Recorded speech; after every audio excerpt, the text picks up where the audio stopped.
Hi నమస్కారం. ఒక village లో షూటింగ్ లో ఉన్నాను. అదే ఈ getup. It's very interesting film. ఇక్కడ ఉన్నప్పుడు ఇప్పుడే నాకు ఈ ఆన్లైన్ లో మళ్ళీ మీడియాలో ఒక ఆన్లైన్ గేమింగ్ యాప్ దాని గురించి నేను చేసిన ఒక యాడ్ గురించి డిస్కషన్ జరుగుతోంది.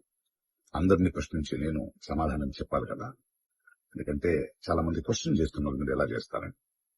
అది ఒక 2016, ఒక 9 years బ్యాక్ ఇలాంటి ఒక యాడ్ నా దగ్గరకు వచ్చింది. నేను చేశాను, నిజం.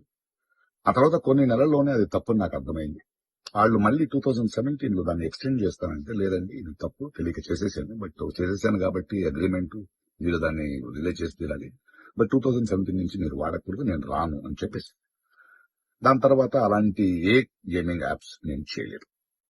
2021 లో కూడా ఆ కంపెనీ ఇంకో కంపెనీకి అమ్మేసి వాళ్ళు దాన్ని ఏదో సోషల్ మీడియా ప్లాట్ఫామ్ లో యూజ్ చేస్తే నేను వాళ్ళకి నోటీసులు, వాళ్ళకి ఈమెయిల్, మళ్ళీ వాట్సాప్ లో పంపించి, లేదండి ఇందులో నేను లేను, ఇది చేయకూడదు, కాంట్రాక్ట్ అయిపోయింది, ఇది తప్పు అని కూడా చెప్పాను. వాళ్ళు ఆపేశారు. ఇప్పుడు అది మళ్ళీ రీక్ అయింది. దానివల్ల ఈ సమాధానం పోలీస్ డిపార్ట్మెంట్ నుంచి నాకు ఇంకా ఇది రాలేదు. వస్తే వాళ్ళకి నేను సమాధానం చెప్తాను. బట్ మీకు సమాధానం చెప్పాల్సింది నా బాధ్యత.